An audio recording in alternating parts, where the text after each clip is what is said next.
व्यापारियों ने रूपेश अग्रवाल की हत्या की निष्पक्ष जांच और असली हत्यारा पकड़ने की मांग की। बरेली के मैथा व्यापारी रूपेश अग्रवाल की हत्या के संबंध में चौपला स्थित व्यापार मंडल कार्यालय पर एक प्रेस वार्ता की गई।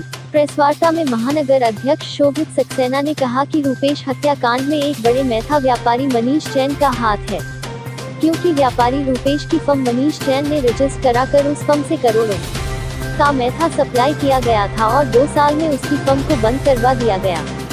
सेल टैक्स की जब रिकवरी व्यापारी रूपेश के नाम आई तो रूपेश ने रिकवरी देने का दबाव मनीष जैन पर बनाया। विशाल खंडेलवाल, एडवोकेट। मैं यहाँ व्यापार मंडल के विधि प्रकोष्ठ का अध्यक्ष हूँ और यहाँ रूपेश अग्रवाल की जो हत्या हुई है उसके मामले में हम ईडी के थ्रू कार्रवाई करने जा रहे हैं व्यापार मंडल की ओर से।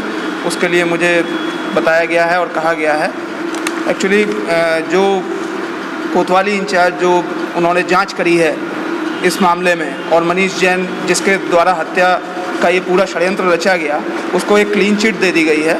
तो उसको क्यों क्लीन चिट दे दी गई और कैसे दे दी गई, उस सब मामले की जांच हम ईडी से करवाना चाहते हैं ताकि ये पूरा मामले का खुलासा हो सके।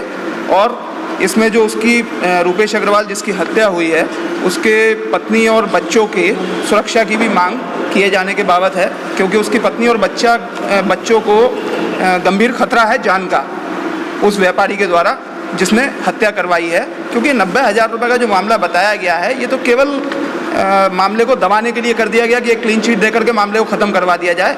और जो आदमी इतने कम समय में इतनी बड़ी संपत्ति का स्वामी हो गया, उसके नाम से दूसरे के नाम से फर्म खोल करके काम कर रहा है, दूसरे और लोगों के नाम से फर्म्स बनाता है, काम करता है और लोगों को ख़त्म करवा देता है। तो ऐसे व्यक्ति के खिलाफ जांच होना और कितने कम समय में पैसे का इतना बड़ा पूरा सब हो जाना, तो ये सब चीज़ें जांच का विषय है और इसके लिए ईडी से हम जांच करवाएंगे।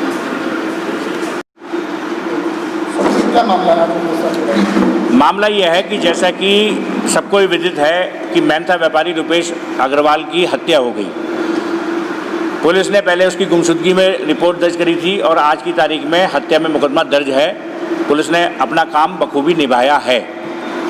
लेकिन इसमें सोचने और समझने की बात यह है कि जिस व्यापारी की हत्या हुई है, पुलिस का कहना यह है कि उन 3 लोगों ने एटीएम कार्ड से पैसे निकाले, उन्हें लालच आ गया और इसलिए उसका मर्डर कर दिया गया।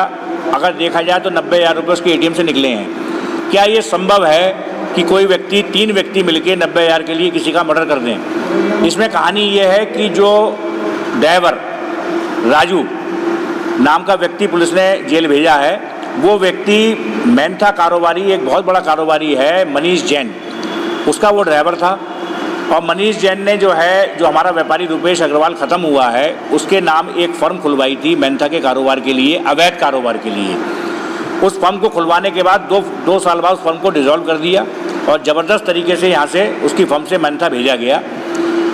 उस आदमी को जब पता चला, रिकवरी आई 1,20,00,000 की, तो विवाद हुआ रूपेश अग्रवाल में और मैथा व्यापारी मनीष जैन में। उस विवाद के बाद हमें ये महसूस होता है और ये लगता है कि इस साजिश में मनीष जैन का 100% हाथ है।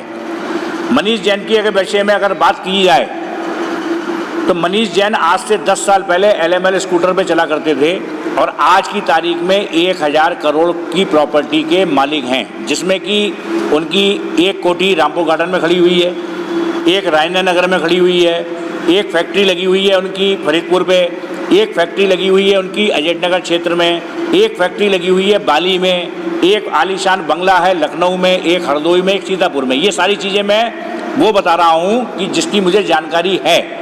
उसके अलावा क्या प्रॉपर्टी है इस विषय में अभी नहीं पता। और व्यापार मंडल इस संबंध में ईडी के पास भी अपने विधि प्रकोष्ठ अध्यक्ष हमारे विशाल एडवोकेट जी बैठे हुए हैं, उनके माध्यम से ईडी की कार्रवाई भी कराने जा रहा है कि एक व्यक्ति, कौन सी ऐसी लॉटरी लगी 10 साल में कि एक व्यक्ति जो LML स्कूटर चला करता था आज जो है 1,000 करोड़ का मालिक हो गया है। कप्तान से भी इस विषय में मिलेंगे और कल उस महिला से भी मिले थे, अपने व्यापारी की पत्नी से भी मिले थे हम, और व्यापारी की पत्नी बहुत रोई थी और उसका भी कहना यह है कि पुलिस से हम कह के थक गए कि इसमें कोई साजिशन मर्डर हुआ है और इसके अंदर कोई बड़ा मैथा व्यापारी इसके अंदर शामिल है। चूँकि इसकी पत्नी को मनीष जैन का नाम तो पता है, लेकिन उसको पत्नी को ये नहीं पता की रिकवरी क्या थी और कितने की रिकवरी थी, कितने का विवाद था, ये नहीं पता। कल सुनने में आया है कि उसकी पत्नी ने ये भी अपना मुझे बयान दिया कि शोभित भैया मेरे आदमी तो चला गया और ऐसा ना हो कि मेरे बच्चों के ऊपर भी कोई आफत आ जाए। तो कप्तान से मिलकर व्यापार मंडल इस बात की मांग करेगा कि क्यों पुलिस के कोतवाल साहब ने क्लीन चिट किस बिहाफ पे मनीष जैन को दे दी। क्या कोतवाल साहब को ये समझ में नहीं आ रहा कि 90,000 रुपये के लिए कि कोई 3 व्यक्ति मिलकर मर्डर कर देंगे। तो इसके अंदर हम चाहते हैं कि मनीष जैन का नाम इस रिपोर्ट में दर्ज हो, उसके खिलाफ जो है जांच हो। ईडी की कार्रवाई के लिए व्यापार मंडल अपने विधि प्रकोष्ठ के माध्यम से कार्रवाई करेगा और व्यापार मंडल इस घटना को लेकर जब तक खुलासा नहीं हो जाता चुप नहीं बैठेगा। एनजी न्यूज़ से जुड़े रहने के लिए चैनल को सब्सक्राइब करें और बेल आइकन को दबाना ना भूलें।